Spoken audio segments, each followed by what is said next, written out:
Halo teman-teman, selamat datang di channel Scalping Trading. Ya, kembali lagi saya buat video list rekomendasi saham ya. Setelah satu minggu saya nggak bikin video.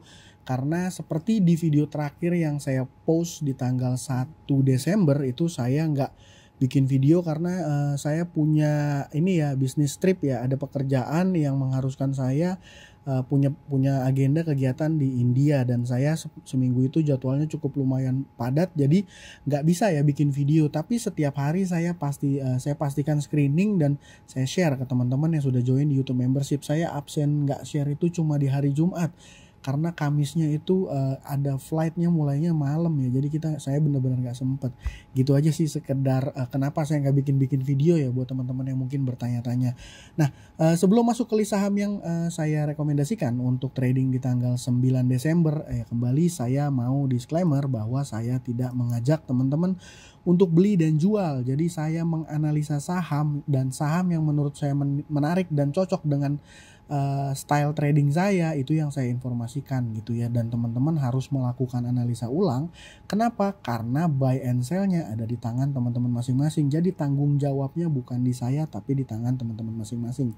Gitu ya, saya harap teman-teman adalah trader yang pintar dan bertanggung jawab dengan ya trading masing-masing gitu ya. Karena kan nggak ada kepastian di saham itu ya. Kalau ada yang bilang di saham itu pasti, ya itu kayaknya scam deh.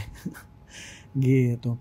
Oke, langsung di tanggal 9 itu hari Senin ya. Saya punya beberapa saham ADI, Brand, Pani, dan juga GPSO. Ya. Nah, kenapa alasan saham-saham ini menarik dan bagaimana ya kira-kira plan saya untuk trading di saham ini, nanti saya akan share di video, makanya teman-teman saya harap bisa nonton sampai videonya sampai habis gitu ya. Oke, langsung aja sebelum masuk ke pembahasan sahamnya gitu ya, saya mungkin sharing aja sedikit ke teman-teman bahwa ini kemarin saya nggak bisa bikin video untuk nggak bisa screening saham untuk hari Jumat ya. Jadi saya info karena saya flightnya malam ya. Jadi kan 2-3 jam sebelumnya ya, makanya saya nggak punya waktu. Dan kemarin itu sebelumnya ya saya info brand ya. Brand ini kan ya harusnya ya mudah-mudahan lah ya teman-teman yang mantau brand. Wood saya nggak tahu, ADI jelas. Ini Pegas paling yang menarik ya. Pegas, PTRO juga enggak. Ya intinya seperti itulah ya. Saya nggak banyak kasih saham rekomendasi karena nggak bisa juga punya waktu banyak untuk screening saham. Ya intinya di rekomendasi tanggal 9 saya punya yang pertama AADI. Ya kenapa AADI? Karena saya rasa ini masih belum banyak tekanan sellernya di besok ya. Kenapa saya rekomendasikan? Dan hari kemarin di hari Jumat terakhir dia ini arahnya sudah tidak terlalu solid, 2,5 ya, termasuk solid juga sih ya. Ini berapa T? 2,5 ya. Ini lumayan masih gede. Tapi gini teman-teman, yang mungkin perlu teman-teman ketahui. Jadi untuk teman-teman yang beli saham ADRO sebelum dia bagi dividen, dia akan mendapatkan hak untuk menebus AAD ya, exercise AADI gitu ya. Dan itu kalau di Stockbit Sekuritas dia mulai exercise-nya tanggal 6 dan terakhir itu tanggal 10. Jadi ya saya berdasarkan itu saya berasumsi bahwa yang exercise di tanggal 6 harusnya dia kan dapat saham masuk ke portofolio dan mulai bisa jualan itu biasanya T+2 ya, which is kalau dia mulai melakukan exercise-nya di tanggal 6 harusnya masuk ke portofolio tanggal 10 ya. Dan ya mungkin di tanggal 10 ini belum semuanya bakal ngejual gede-gedean gitu ya di market ya. Mungkin makanya saya berasumsi ADI ini masih akan menarik untuk besok, dan barang IPO saya pun belum ada yang saya jual ya, masih utuh ya, floating profit sekitar hampir 40%-an ya, 40%, 44 ya malah ya.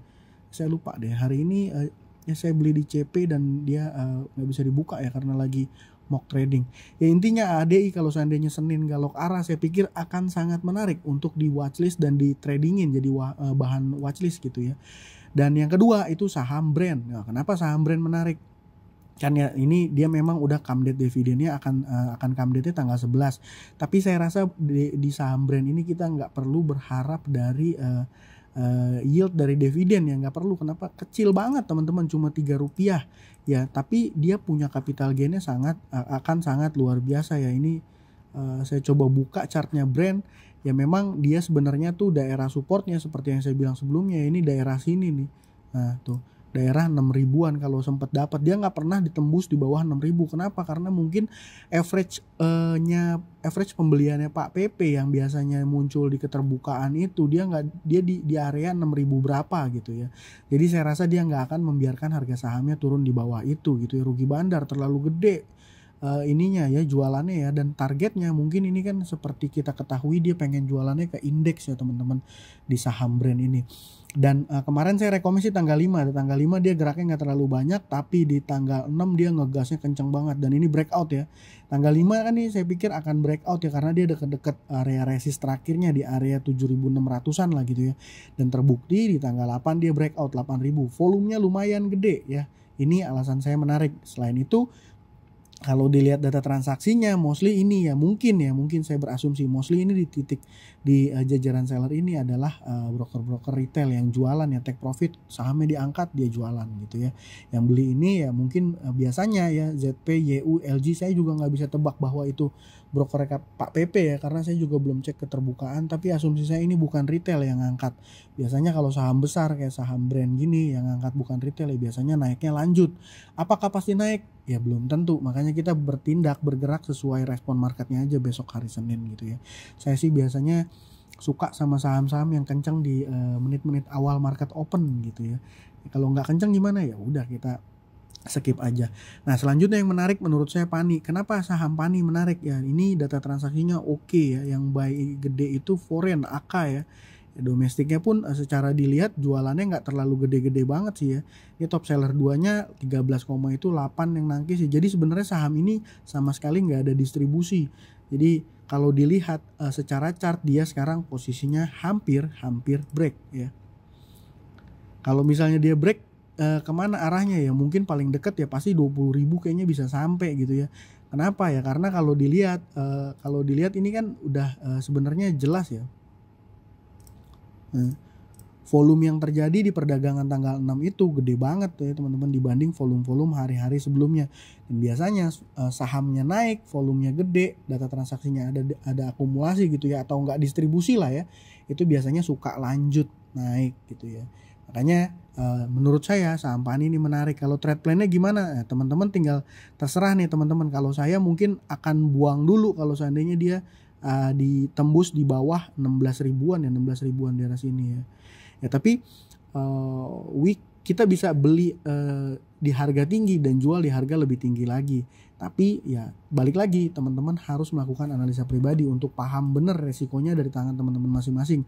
Menurut saya beberapa poin yang saya sampaikan itu udah jelas ya kenapa saham PANI menarik gitu.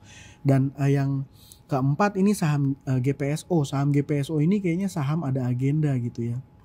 Nah, sorry ini chartnya chart brand ya. Kenapa saham ini saham ada agenda? Jadi dia pernah kena suspend 1 tanggal 4 November. Setelah suspend 1 dia masih digas kencang. Akhirnya dia kena suspend 2 ya, kayaknya by design kayaknya nih. Dia tahu akan kena itu dan posisinya dia kena suspend 2 setelah buka suspendnya dia kan masuk full call auction dan di limit 10% ARA dan ARB-nya. Di hari pertama setelah dia dibuka dia ARA 10% dan besoknya dia turun 10% kemudian naik dan selalu naik. Nah di tanggal 6 Desember menariknya adalah dia dibuka, dia lepas dari full call auction ya. Dan setelah dilepas dia sempat turun tapi akhirnya berhasil close di zona hijau 16%. Dia kan sempat naik turun di ayun gitu ya. Dan akhirnya naik 15%. Gimana data transaksinya? Data transaksinya ini menurut saya sih sangat oke ya. Dan pola pergerakannya ini yang saya suka untuk scalping cepat di pagi-pagi. Karena open dia ngegas kencang ya. Kalau seandainya open ngegas kencang di satu ayunan ini aja ya kita dapat 2-3 atau mungkin bisa di atas 5% misalnya. Itu udah sangat-sangat amat bersyukur untuk scalping pagi sebentar aja gitu ya. Dan saya suka dengan saham-saham yang gerak kencang di pagi pada saat opening gitu ya teman-teman. Yang terakhir tuh saham, ya bukan terakhir ya, ini saham Sona nih salah satu saham tambahan aja nih buat teman-teman yang nonton video saya sampai habis. Saham Sona juga sama, saham ada agenda setelah kena full call auction buka merah. Ini sekarang mulai ada reversal dan 2 candle terakhir volumenya yang tercipta sangat besar ya. volumenya lumayan besar gitu ya. Memang nggak liquid banget, transaksinya hanya 1,9 miliar. Jadi menurut saya itu ADI, Brand, Pani, GPSO, dan satu lagi tambahan mungkin Sona menarik. Sama saham DAS juga kayaknya oke ya. Saham DAS juga menurut saya oke. Nih, buat teman-teman yang udah nonton sampai akhir, sekedar gambaran aja ya. Menurut saya saham DAS juga oke. Ya, volumenya yang terjadi oke setelah dia buka dari full call auction ya. Udah buka belum ya? Buka ya. Saya soalnya kemarin udah buka nih. Ini artinya dia udah buka dari full call auction. Bisa mentok lagi nih ya. Ini menarik untuk dipantau juga. Gitu teman-teman. Jadi ADI, Brand, Pani, dan juga GPSO. Semoga mudah-mudahan bisa bermanfaat, bisa kasih cuan ke teman-teman semua ya. Sekian dari saya. Terima kasih. Salam cuan. Thank you.